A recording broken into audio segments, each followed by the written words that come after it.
Agora eu quero ver a desenvoltura dos jogadores do Vasco. O time joga quarta-feira contra o Curitiba fora de casa. O clima no Vasco tá levinho. Perfeito pra testar a intimidade com as câmeras. Oi. Meu olho fica muito zoado aí, tá não? Só não pode atrapalhar o amiguinho, né? Léo, obrigado, tá? Vou ter que começar tudo de novo aqui. Os jogadores responderam tudo quanto foi pergunta. Arroz com feijão. Sinuca. Grécia. Eu gosto de ouvir trap. Mas penaram com algumas. Seu jogador italiano favorito. Eu acho que o Pirlo. Ele era italiano. A pergunta da semana ainda é aquela. Esse gol foi do Cuiabano ou do Thiago Mendes? Não gosto dele não, mano. Não gosto dele não. Eu briguei com ele. A gente brigou desde... Vocês não querem dividir o gol. Vocês não querem dividir. Não, dividir é loucura, pô. Calma aí. No ponto de vista dos caras. Não. Calma aí, cara. Pode chamar todo mundo que eu vou ganhar. O que importa é que foi gol do Vasco. Então, a gente juntou a dupla pra narrar o lance. Olha lá. O lateral do Grêmio caiu de cara. Tocou pro Cuiabano. Chapou. Gol do Thiago Mendes. Gol do bom e novo. Olha lá. No fim das contas, a gravação foi um sucesso. E aí já sabe, tudo isso nos próximos meses. Você vai ver no Globo Esporte. Obrigado. Valeu pela assistência. Valeu. É um momento que a torcida do Vasco está confiando, né? Tá confiando de que o time pode melhorar, o time pode evoluir, de repente brigar num lugar acima do que se imaginava no começo, né? É isso, né? A sequência do Vasco ela foi muito complicada. E essa questão que o Renato fica todo cuidadoso para falar, e tem que ficar mesmo em relação a como ele encontrou o vestiário. É muito difícil você estar num ambiente de trabalho no qual você só leva bronca, não tem um carinho. Isso tira a confiança, isso acaba com o futebol intuitivo do jogador, né? As coisas que estavam acontecendo, até que foram externadas, que a gente viu acontecendo em campo em relação ao Diniz ao elenco, isso perturba o elenco. A palavra é essa, perturba o elenco, deixa o elenco perturbado. E, obviamente, você não consegue produzir o que você produz, sendo que você está perturbado. Você sabe que se você fizer uma mínima coisa de errado, vai ter ali uma dura, um grito acima do tom, né? E o Renato, muito cuidadoso, como tem que ser, ele encontra o vestiário, ele consegue melhorar o ambiente, ele ajusta também taticamente o time volta a competir e começa a produzir algo próximo do que pode produzir. É uma melhora significante que o Vasco teve com ele. Foram 10 pontos de 12 numa sequência com Palmeiras, Cruzeiro, me ajuda? Fluminense e aí Grêmio. São 4 equipes dificílimas de jogar e o Renato conseguiu fazer 10 pontos de 12. Então é isso, aqui essa parada da data FIFA vai ser muito importante para ele manter essa sequência e incrementar, claro, algumas ideias, fisicamente falando também, para o time conseguir evoluir e crescer na competição. Que não vai ser fácil sustentar, né, Belli? Isso a torcida do Vasco tem que estar consciente. Não vai ser fácil sustentar, né, esse aproveitamento. Claro. Algo notório, o Vasco vai perder em algum momento aí e tal, e pode ser que também não pode ser terra arrasada quando acontecer. E entram mais 2 competições muito em breve, né? Tanto a Sul-Americana quanto a Copa do Brasil. Sem sombra de dúvidas, títulos extremamente acessíveis para o Vasco. Ano passado bateu na final, ano retrasado caiu na semifinal contra o Galo. Então o Vasco está chegando, né? Está se aproximando, mas não consegue levantar um título. Algo que é muito importante para uma torcida tão apaixonada e para um time dessa grandeza. Agora, o mais engraçado, Diniz, é que no papo de rua, né, a gente vai ouvindo os torcedores falando. Há um mês, o torcedor do Vasco estava falando, não vejo a hora de chegar a data FIFA. E anteontem, eu conversando com alguns torcedores do Vasco na academia, eles viraram para mim e falaram assim, por que essa data FIFA tinha que ser agora? Estava atrapalhando esse momento maravilhoso do Vasco. Enfim, é sempre engraçado a gente ver como as coisas mudam muito rapidamente no futebol. Torcedor é assim. Venda da SAF do Vasco esbarra no fair play da CBF. Vamos entender aqui o processo de venda da SAF. Marcos Lamacchia, CEO do fundo Blue Star, avança na compra da SAF. Ele é filho do senhor Lamacchia, dono da Crefisa, que é conselheiro do Palmeiras e enteado da presidente do Palmeiras, senhora Leila Pereira.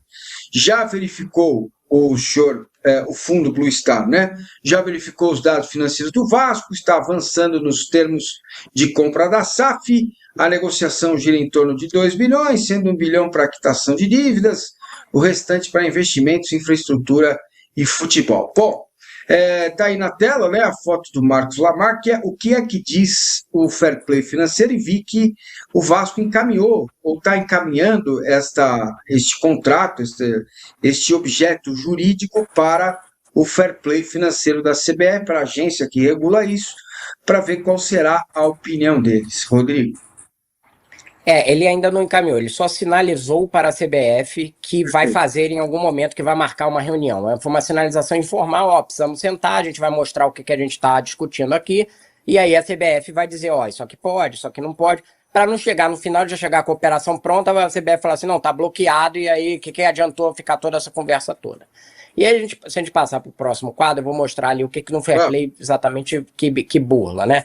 No artigo 86, ele proíbe que qualquer pessoa física ou jurídica tenha influência em mais de um clube, que está disputando a mesma divisão.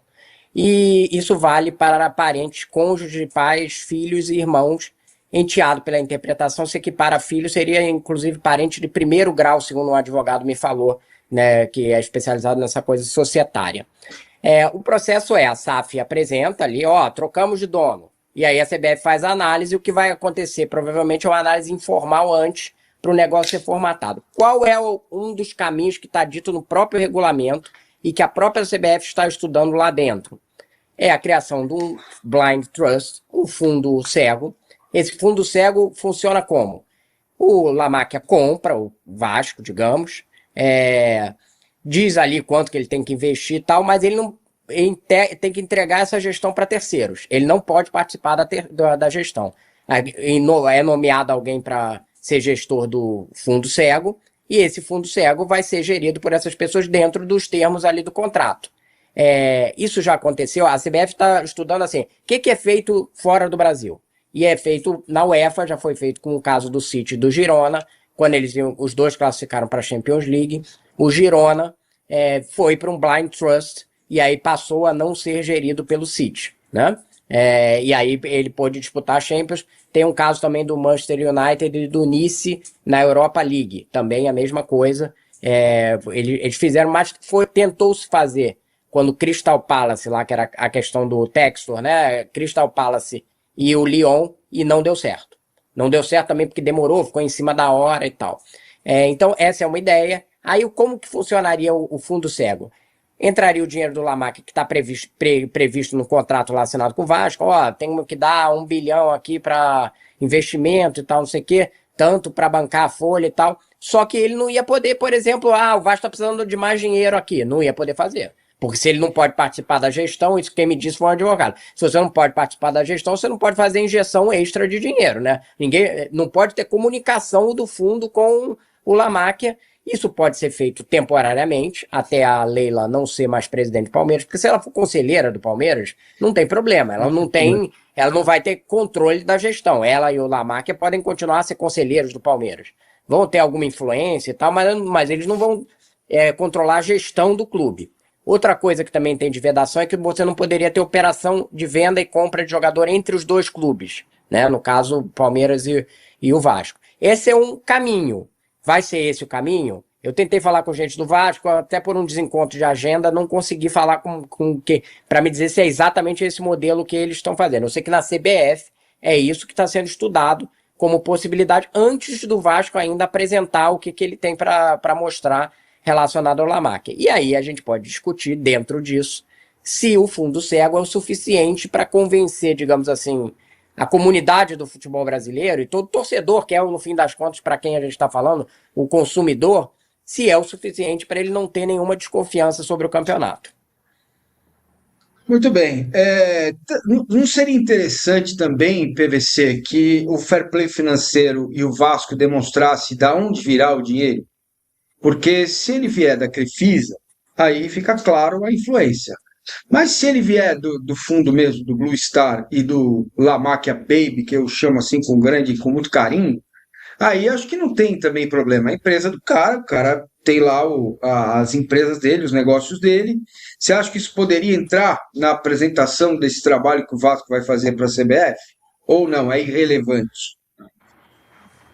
Primeiro a gente vai entender se o Blue Star é só do Marcos Lamáquia, se não tem participação de José Roberto Lamáquia e não tem participação de Leila Pereira, é muito difícil você configurar que vai ter que ser. Você configura pelo artigo 86 que o Rodrigo acabou de mostrar. Se ele é enteado da Leila Pereira é gestora do Palmeiras, tem uma interrupção no processo que tem que se tornar o fundo cego. Bom, porque assim, ainda bem que tem essa proteção, que tem a proteção que você pode enquadrar como enteado. Nós temos dois pontos centrais. O ponto principal é, de fato, a idoneidade do campeonato. É, de fato, você não ter o que aconteceu já no ano passado. Não é porque você tenha tido um problema. No dia que o Palmeiras jogou contra o Vasco, no Allianz Parque, e ganhou por 3-0, foi o dia em que surgiu a notícia de que a SAF do Vasco podia ser vendida para um fundo do Lamáquia, ligado ao sobrenome Lamáquia, que no caso é o Marcos Lamáquia. Teve um empréstimo, né, também, da Crefisa, né? Teve um empréstimo, exato, foi um empréstimo da Crefisa, foi mais exato. Você foi muito mais exato do que eu. 80 milhões. Ficou a questão e aí ficou sem ter... O Palmeiras não ganhou de 3-0 do Vasco porque teve o empréstimo da Crefisa, mas muita gente levantou essa lebre. Até a questão de, pelo fundo cego, não poder haver transferências, assim como da outra vez que a gente discutiu essa situação, eu lembrei daquele domingo de 95, em que o Juventude empatou com o Palmeiras e tirou a chance de o Palmeiras ir para as finais do campeonato, e os dois clubes eram Parmalat, ou seja, houve isenção naquele processo, mas houve desconfiança durante uma semana no noticiário inteiro, e naquele período não havia problema para um clube do mesmo co-gestor, que era Parmalat, negociar jogadores para outro clube da mesma cogestão. O caso do Cafu. O Cafu foi vendido pelo São Paulo para o Saragossa com uma cláusula de quarentena em que ele não poderia ser vendido pelo Saragossa para o Palmeiras. O Saragossa vendeu para o Juventude, o Cafu fez 2 jogos no Juventude e foi negociado com o Palmeiras para burlar uma cláusula. Então, isso tudo tem que ser muito... Esse é o ponto central. É a sensação, é a percepção da sociedade de que o campeonato não tem nenhum ruído, não tem nenhum risco de isenção, de honestidade. Perfeito. Outro ponto que se discute é dentro do Palmeiras. A gente pode discutir isso na sequência.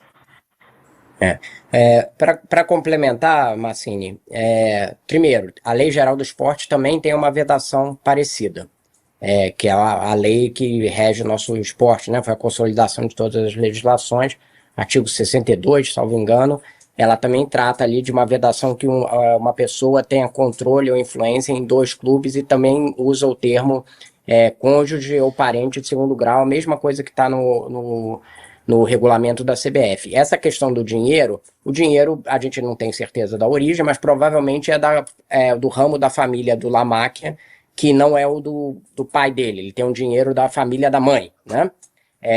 Só que isso não resolve o problema, porque de qualquer jeito é a mesma família que poderia, e esse é o problema do potencial conflito de interesse, poderia conversar entre si enquanto está gerindo 2 clubes, né? Independente do capital vir de origem diferente. E além quem fez a aproximação foi o senhor Lamáquia pai, foi ele que fez a aproximação, foi no Vasco, conversou com o Pedrinho. A informação que a gente tem é que ele é o grande incentivador que o filho entre nesse projeto do futebol, né? A informação que a gente tem do bastidor. E além disso tem também uma legislação da Conmebol, o licenciamento de clubes, que também eu li direito e mostrei para um advogado, ele falou assim, olha, eu acho que não atinge porque não fala de cônjuge e parente como fala da CBF. Mas eu ouvi também de outra pessoa do meio que falou assim, a gente não sabe porque ela impede que alguém tenha influência sobre 2 clubes, mas ela não fala de parente. Então, ela teoricamente não pegaria o caso Palmeiras e Vasco. Só que a gente não sabe exatamente como que a Conmebol vai ler os meandros do próprio regulamento, né? Como que ela vai entender, se ela vai ter um entendimento parecido com o da UEFA, se os 2 têm influência aqui, a gente precisa criar alguma espécie de salvaguarda, né? Remédio, que eles no próprio regulamento da CBF fala em remédio, essa questão do blind trust. Então também tem o da Conmebol, que não atinge diretamente, mas pode ser um complicador também. E tem a questão dela ela não é dona do Palmeiras, exerce um cargo político, não é? Então isso também está, pelo que eu estudei ali, vai ser dono e ela exerce um cargo político no clube. Agora, PVC, o mais rápido que você puder, pelo amor de Deus, vamos lá, dentro do Palmeiras, como é que fica essa situação? Os conselheiros com os quais eu falei dizem que não tem o que fazer. Conselheiros que são de oposição, que é minoria a Leila, né? Porque a gente sabe que o conselheiro da maior parte está com a Leila. Mas existe uma coisa a fazer, que é aplicar uma espécie de quarentena. Porque, por exemplo, qual é o receio que existe numa parte do Conselho do Palmeiras? Que em 2028, quando a Leila não for mais presidente do Palmeiras, ela pegue estruturas do Palmeiras ou pessoas do clube e leve para o Vasco.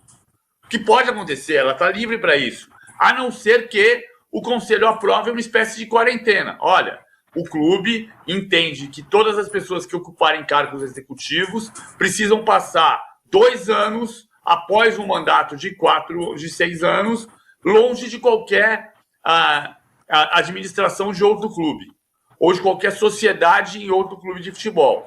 É possível passar isso pelo Conselho? Não tem um movimento hoje para isso. E seria difícil passar porque a Leila tem a maioria do Conselho. Mas a possibilidade do clube se proteger em relação à saída da Leila, levando pessoas, estruturas do clube para outro lugar, seria criar um artigo no estatuto com uma espécie de quarentena. Ninguém acredita muito nisso hoje. Se é Vasco, tá na colina.